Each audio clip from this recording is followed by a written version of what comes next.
தமிழ் கதைகள். பேய் கதைகள். பேயால் கொண்ட பயம். அப்போதெல்லாம் பள்ளி விடுமுறை விட்டால் எங்கள் சொந்த ஊரான கிராமத்திற்கு செல்வது வழக்கம். நான் அரைக்கால் சட்டை அணிந்த காலம் அது. 3ஆம் வகுப்பு படிக்கும் போதே தனியாக ஊருக்கு சென்று வந்து விடுவேன். தேர்வு சமயத்தில் என் தாத்தா இறந்து விட்டார் என்று செய்தி வந்தது. அம்மாவும் அப்பாவும் உடனே ஊருக்கு கிளம்பி விட்டார்கள். நானும் என் தம்பியும் தேர்வு எழுத வேண்டுமென்பதால் மதியத்திற்கு மேல் ஆள் விட்டு அழைத்து கொள்வதாக முடிவு செய்தனர். ஆனால் நாங்கள் முன்னரே தேர்வு எழுதி முடித்து விட்டு ஊருக்கு தனியாக கிளம்பி சென்று விட்டோம். அன்று முதல் நான் தனியாக ஊருக்கு செல்ல அனுமதி கிடைத்தது. அப்படி தான் ஒரு நாள் நான் ஊருக்கு புறப்பட்டேன். பேருந்திலிருந்து இறங்கி 2 கிலோமீட்டர் நடந்து செல்ல வேண்டும் எங்கள் கிராமத்திற்கு. அப்படியொரு கிராமம். கையில் ஒரு பை. அதில் அம்மா கொடுத்தனுப்பிய மாமா வீட்டிற்கான பொருட்கள் கூடவே தின்பண்டங்களும் அதில் இருந்தது. சரியாக பகல் 1 மணி இருக்கும். அப்போது பேருந்து நிறுத்தத்தில் இரு பக்கங்களிலும் பெரிய ஆலமரங்கள் 2 அடர்ந்த விழுதுகள் தொங்கிக் கொண்டிருக்கும். அம்மரத்தின் உடம்பெல்லாம் ஆணிகளால் நிரப்பப்பட்டிருக்கும். கூடவே மிளகாய், எலுமிச்சை பழம், முடி எல்லாம் சேர்த்து ஆணியால் அடிக்கப்பட்டிருந்தது. அப்போது இவையெல்லாம் எதற்காக அடித்திருக்கிறார்கள் என்று கூட சிந்திக்க தெரியாத வயது எனக்கு. பேருந்தை விட்டு இறங்கினேன். வடக்கு தெற்காக அமைந்த அந்த தார்ச்சாலையில் நடக்கத் தொடங்கினேன். இரு பக்கங்களிலும் கள்ளிச்செடிகள் அந்த சாலைக்கு வேலிகளாக அமைந்திருந்தது. சற்று தூரம் கடந்திருப்பேன்.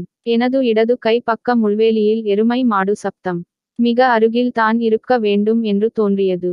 ஏனெனில் சப்தம் மிக தெளிவாக அருகாமையிலிருந்து ஒலிக்கிறது.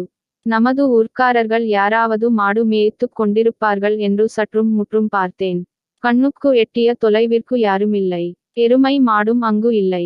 ஆனாலும் எருமை மாடு சப்தம் மட்டும் காதை துளைக்கிறது. அச்சமயம் பயம் தொற்றிக் கொண்டது. விரைவாக நடந்தேன் என்று சொல்வதை விட ஓட்டினேன் என்று சொல்வது தான் மிக பொருத்தமாக இருக்கும். எனக்கு நினைவுக்கு வந்த சாமி பெயர்களை எல்லாம் சொல்லிக் கொண்டே ஓட்டம் பிடித்தேன். சப்தமும் தொடர்ந்தே பயணித்தது. இப்படியே நானும் சப்தமும் 1 கிலோமீட்டர் தொலைவான தார்ச்சாலையை கடந்து விட்டோம். இனி கிழக்கு மேற்காக அமைந்த மண்சாலைக்கு மாற வேண்டும். நான் பயணித்த தார்ச்சாலையில் சென்றால் வேறொரு ஊருக்கு சென்று விடும். இப்போது பாதை மாற வேண்டும். நானும் மாறினேன். சப்தமும் எனது இடது பக்கம் மாறியது. பயத்தின் உச்சிக்கே சென்று விட்டேன். இப்பொழுது எனக்கு தெரிந்த கடவுள் பெயர்களை உச்சரிக்க முடியவில்லை. நானடுக்கம் தான் அதற்கு காரணம். ஓட்டினேன் ஊர் வரும் வரை ஓட்டினேன். இதற்கிடையில் எனது வலது பக்கம் ஒரு கிணறு பார்த்து கொண்டே கடந்தேன். சில அடிகள் எடுத்த வைத்தவுடன் அந்த கிணற்றில் டமார் என்ற சப்தம், அத்துடன் எருமை மாடு சப்தம் அடங்கியது. மாமா வீட்டை வந்தடைந்தேன். அத்தையும் மாமாவும் வரவேற்றார்கள். நடந்ததைக் கூறினேன். அமைதியாக கேட்ட மாமா அது எல்லாம் ஒன்றுமில்லை, நீ போய் சாப்பிடு என்று சொல்லி அனுப்பினார். நானும் சாப்பிடத் தொடங்கினேன். எனது உறவினர் வீட்டு தாத்தா ஒருவர் பேசத் தொடங்கினார்.